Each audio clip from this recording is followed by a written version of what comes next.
Okay guys, para sa videong 'to, bale magtatagalog muna tayo para mas marami tayong ma-reach na tao. Okay, so let's start. Ciao!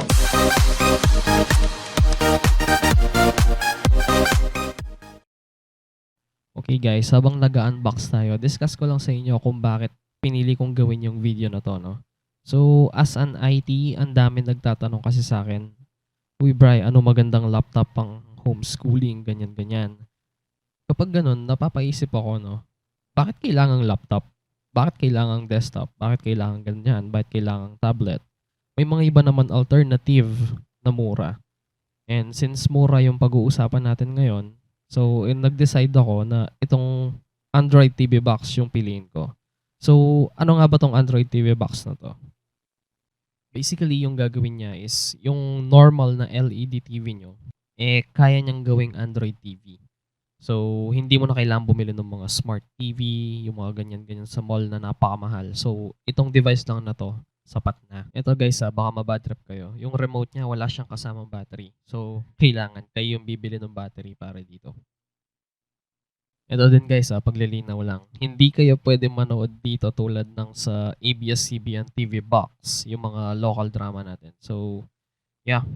Bale ito yung side niya, meron siyang isang USB 3.0, USB 2.0, at saka isang SD card slot. And dito sa likod, commonly ginagamit, HDMI, 3.5mm jack, at saka yung LAN port. And yung variant na pinili ko para dito guys is yung 4 GB of RAM and 32 GB of storage para mas malakas yung performance niya compared sa ibang TV box. So, i-set up na muna natin to and then we will be right back.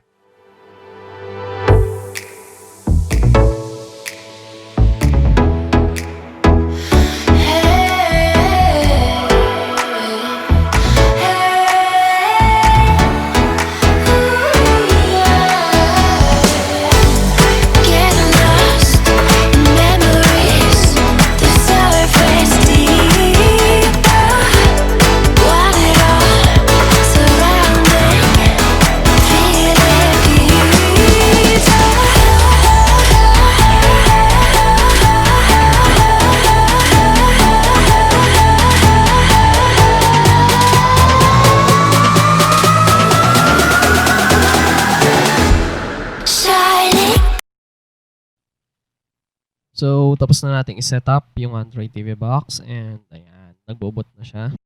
So, kinonect ko muna siya dito sa computer monitor ko, no? Basta yung monitor nyo, guys, or yung TV nyo is may HDMI siya. Yun, pasok na pasok dito. And ito na yung home screen. So, yung gagamitin kong input device dito, guys, is keyboard and mouse. Wait lang, isasaksak ko lang saglit. Okay, ito na. So, as you can see, keyboard, tsaka mouse, yan. Yan yung gagamitin natin para dito sa TV box natin. Meron din naman siyang remote. Siyempre, pero mas madadalian tayo kung keyboard at saka mouse, lalo na siyempre for homeschooling. Yan, lalo na sa pagta-type. Ito, ayan. As you can see, gumagana yung mouse niya. Bali, magiging basic function ng online class, guys, is writing essay, editing essay or documents, at saka opening documents, communication. Para ma-achieve natin yon, kailangan natin ng tatlong applications. Pero syempre, bago natin pakita yan, please do consider to subscribe to our channel, which is Rank Palibot.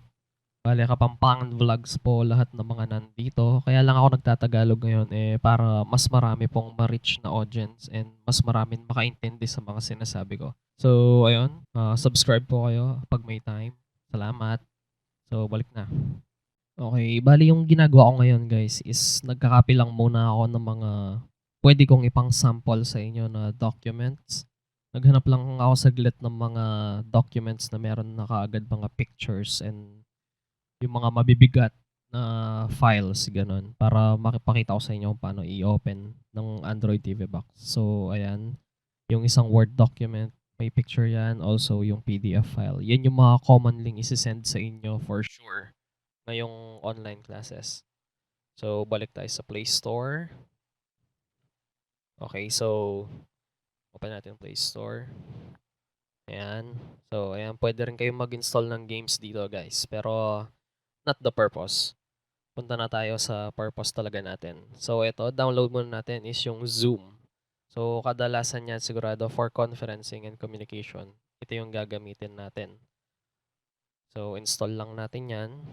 Ayan, downloading. So habang hinihintay natin yan, search na rin natin yung iba. Another one is Word.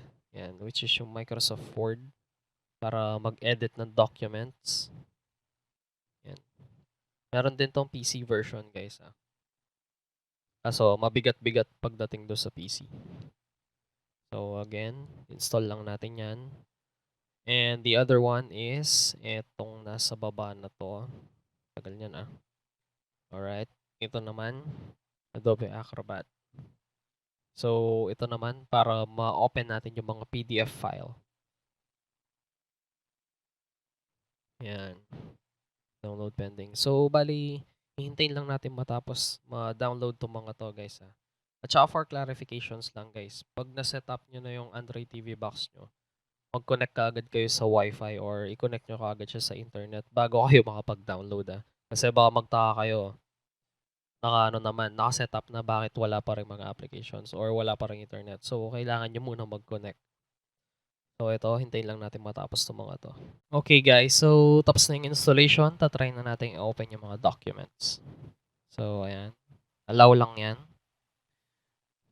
Okay, setting up for first time use. So, hintayin lang natin saglit. Sa una lang yan matagal, pero sa susunod yan, mabilis na siya. Isang click na lang.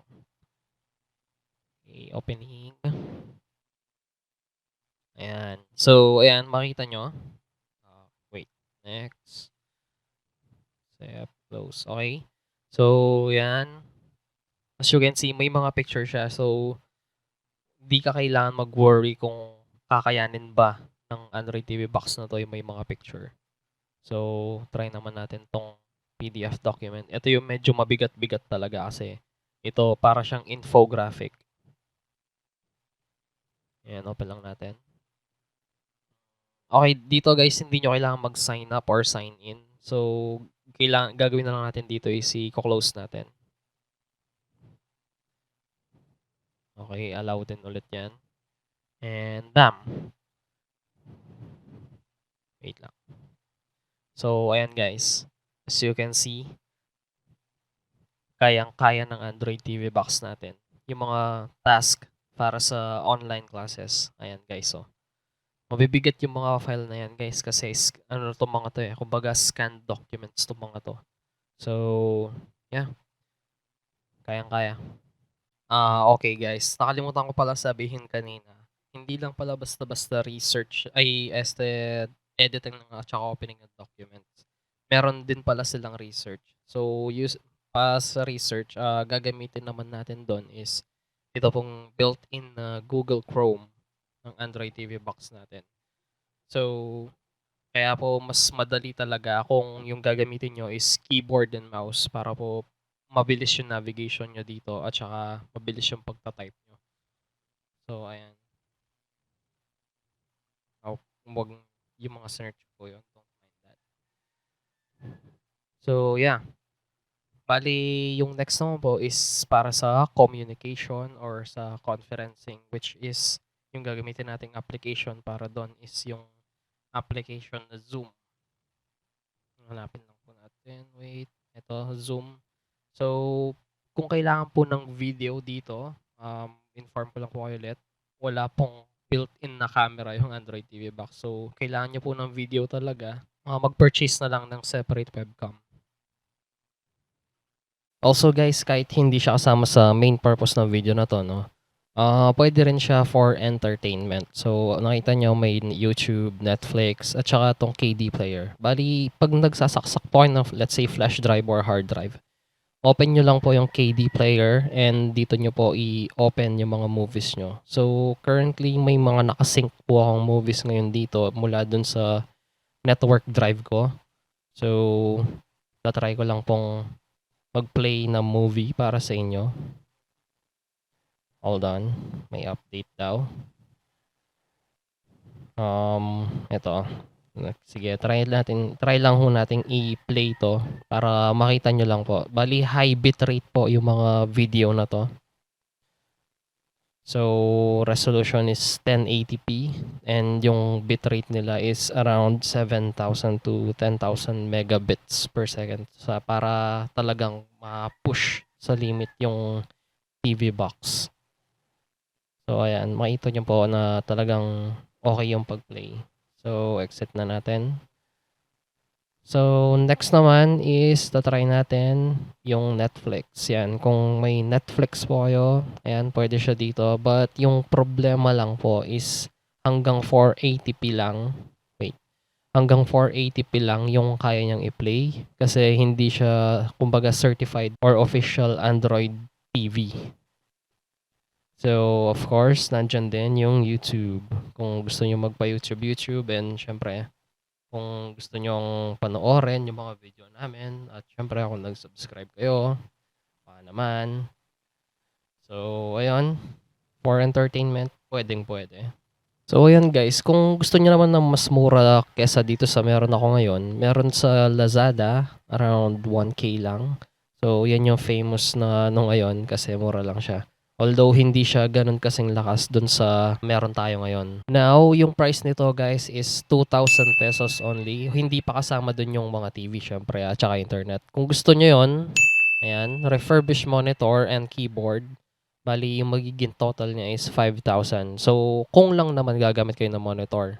Ito guys, imagine lang yung refurbished na desktop PC is around 7,000 to 10,000. Hindi pa kasama dun yung electric bill nyo.